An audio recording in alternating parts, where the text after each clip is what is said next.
Hello and welcome to the Arizona Department of Public Safety Academy.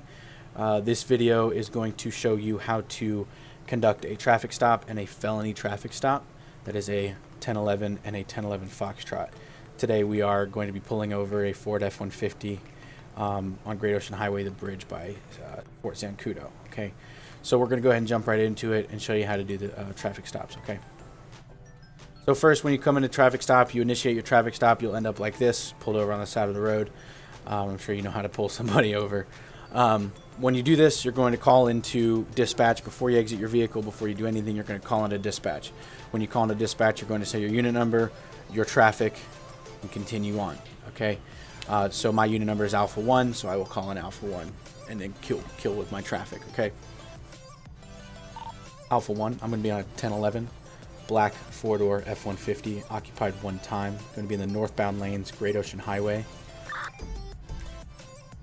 Nearest postal 5011. Nearest Route 1 letter is going to be S. So when you call into RTO, you're going to want to make sure that you give your locations, as well as give your vehicle description of the person. Obviously, your call. It's going to be a 1011. So you want to make sure you're giving that description, as well as the vehicle description and your location. Locations are very important and very vital to calling into radio traffic, especially if it's a situation that may need additional units later on during the call, if things turn south. Okay. So once you call into RTO, you go ahead and step out of your vehicle. It's your discretion on whether you want to approach from the driver's side or the passenger side. It's really kind of, if you're on a heavy trafficked area, you may want to go on the passenger side so you're not in any harm's way. So I'm just going to go from because we're on an interstate, we're on a highway, I want to get to the passenger side because I feel like it's safer than being out in traffic. To do this, you do not want to cross in between the vehicles, in between your front bumper and their back bumper. That is a danger zone. I'm pretty sure you can probably figure out why, because the driver may be able to back up and squish you. Very dangerous to do that. Okay, so we're going to go around to the back side just like this, walk in between if our game will let us do it. There we go, we'll just do that. So we approach and we greet ourselves, announce ourselves, notify them that we're law enforcement. How you doing today? I'm doing good. How about you? I'm doing well, thanks for asking. I'm Commissioner Poehler with the Arizona Department of Public Safety. You know why I stopped you today? No, I don't, Commissioner.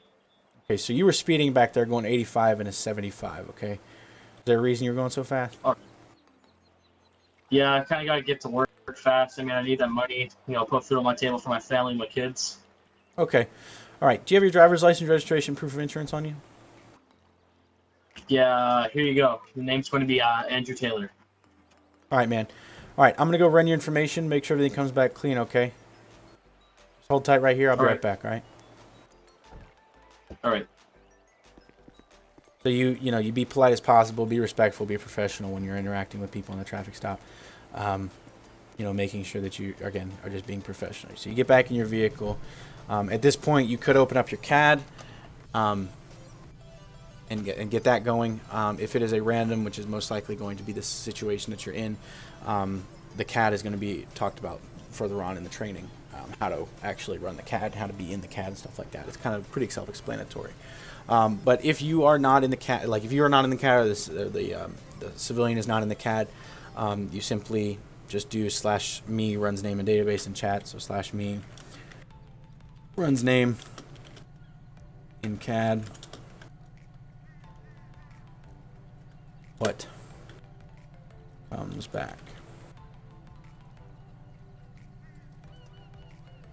Oh, it's supposed to /me, not ma. Typos, man. There we go. Runs name in CAD. What comes back? Now you just wait for the civilian to respond. If the civilian doesn't respond in a timely manner, it will be okay to remind them that, hey, check chat. Let me know what comes back comes back with your name. That's fine. Again, just keeping it professional, keeping it respectful as much as possible. So there it is, clean and clear. One prior for speeding ticket out of Canada. Okay. So at this time, it's your discretion on whether you want to actually give him a ticket or not. I guess he spelled something wrong. So if you want to give him a ticket, you proceed with writing him a ticket. If you don't want to give him a ticket, you just want to let him off with a verbal warning, that's fine too. I have to give him a ticket because it's 10 over, so I'm going to give him a ticket. I'm going to knock it down to a misdemeanor instead of a felony because it is 10 over. So at this time, I'm going to go ahead and start writing the ticket. You know, role play, write the ticket. And then I'm going to get out, you know, continue with the traffic stop, go back behind my vehicle, head his way, and let him know. All right, sir.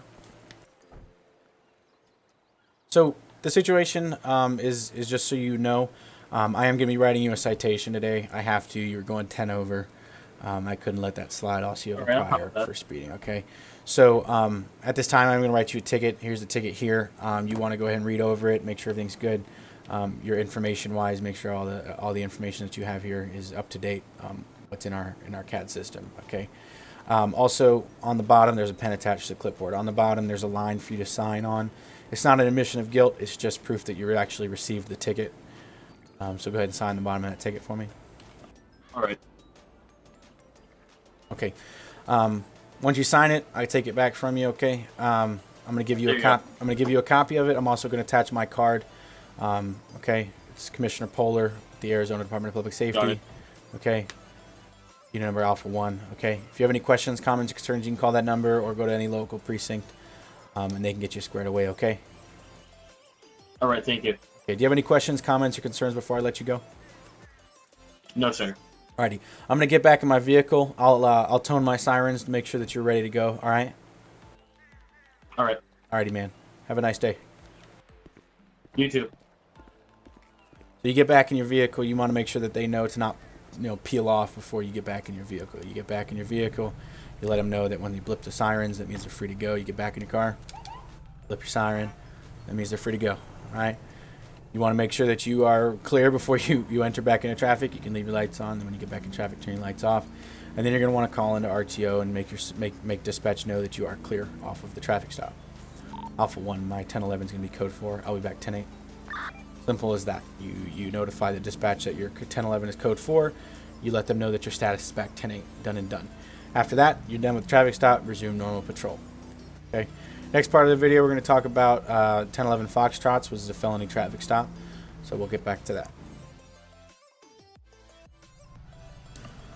Okay, so this next part of the video, we're going to talk about how to conduct a 1011 Foxtrot or a felony traffic stop, also known as a code 5, whatever you wish to call it.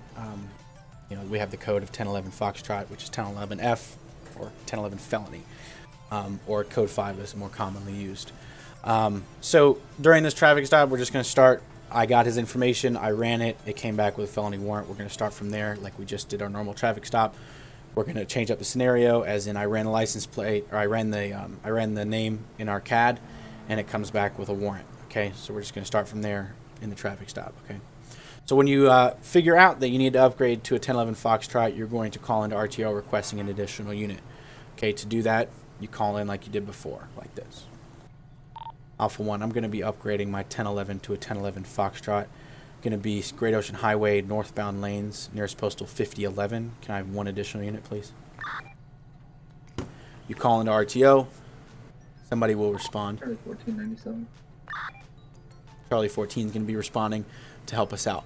The primary unit stays in his vehicle this whole time. He waits for the additional unit to get here, however far out he is. Just be patient. You got an additional unit coming your way. There should always be someone responding. The response is always going to be code 2 to a felony traffic stop. As you can see, he's responding. As he pulls up, he's going to pull up. It's a K9 unit. He's going to pull up as seen. Okay? Well, He's going to pull up. Yeah, there we go. A little desync. He's going to pull up and make the V formation that he's supposed to be doing. At that point, he's going to get out of the vehicle, and he's going to notify me that I am clear to get out of the vehicle.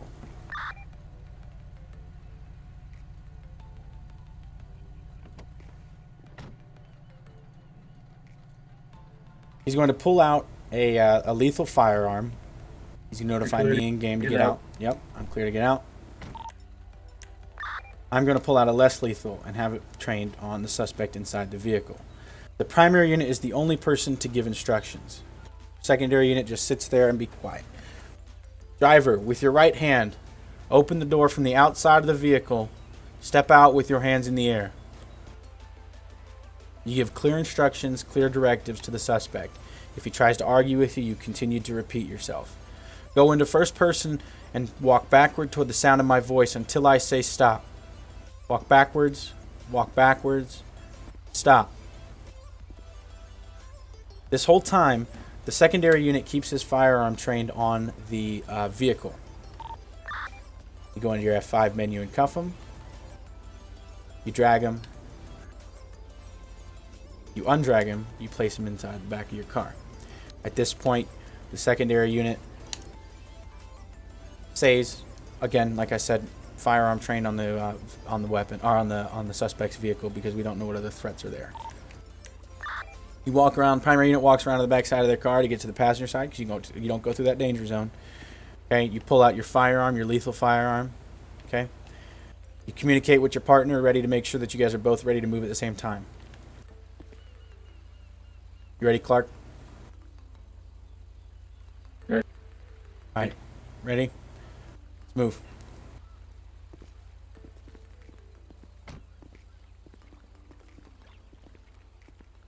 Ready? Move. Yep. Passenger side clear. Driver's side clear. So you guys clear the vehicle together. It should be a 3-step motion. You start at the front bumper, move to the back bumper of the vehicle. Front bumper of your vehicle, back bumper of their vehicle, suspect's vehicle, and then the front bumper of the suspect's vehicle. At this point, the primary unit takes care of the suspect. The secondary unit takes care of the vehicle. The secondary unit will take his vehicle and park it in front of the suspect's vehicle so he's not blocking traffic. And he will go with the process of searching the vehicle with the command/search.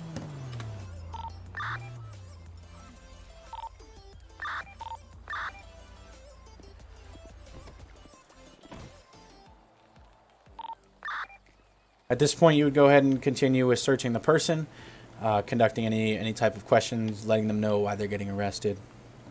All that fun information that you would need to provide to them. You read them their Miranda rights, let them know that they're being placed under arrest. As you can see, the secondary unit is searching the vehicle. At this point, you would do /me searches person, what do I find, sort of deal. I'm going to let him respond to the truck question first.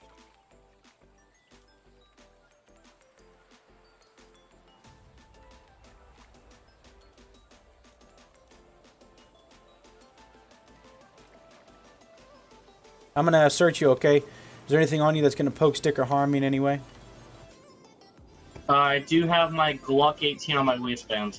All right, I'm going to go ahead and remove that from you, okay? Place it on my hood and unload it, all right? Got it. It's not loaded. All right. At least there's nothing chambered. Okay. So you're going to want to search them. Make sure you search them, okay? And then you're going to let them know why they're being arrested. All right, so here's the deal, man. Right now we have you placed into handcuffs, and you are under arrest for your warrant, okay? I don't know if you knew you had a warrant, but you do have an outstanding warrant from the state of Arizona, okay? Right. Okay, so that's the situation, just so you know, in case you didn't know, okay? So at this time, you are being placed under arrest for that warrant, okay? You do have the right to remain silent. Anything you say can and will be used against you in the court of law. You have the right to an attorney. If you cannot afford an attorney, one will be appointed to you by the state of Arizona. Do you understand these rights that I just read to you? 10-4, loud and clear, sir. Okay. With these rights in mind, do you wish to speak with me any further? Negative. I'm good. Okay. So at this time, I am going to go ahead and place you into custody, okay, and transport you to the local station, all right? All right. So you need to Mirandize him, of course, before you arrest him. You know, as you arrest him, you need to Mirandize him, make sure that he's aware of his rights. Okay, place him back in your vehicle. I guess there's a glitch there with the hood, with the roof. Place him back in the vehicle. The secondary unit, like I said before, maintains the vehicle. They call the tow truck for the vehicle and make sure the vehicle is not just abandoned out there on the server. Make sure it gets towed. And the primary unit handles the booking and all the paperwork. All right. After that, secondary unit's on his way. Primary unit calls the 1011 Foxtrot code for both units back 10-8. Alpha 1, my 1011 Foxtrot's going to be code 4. Both units going to be back 10-8.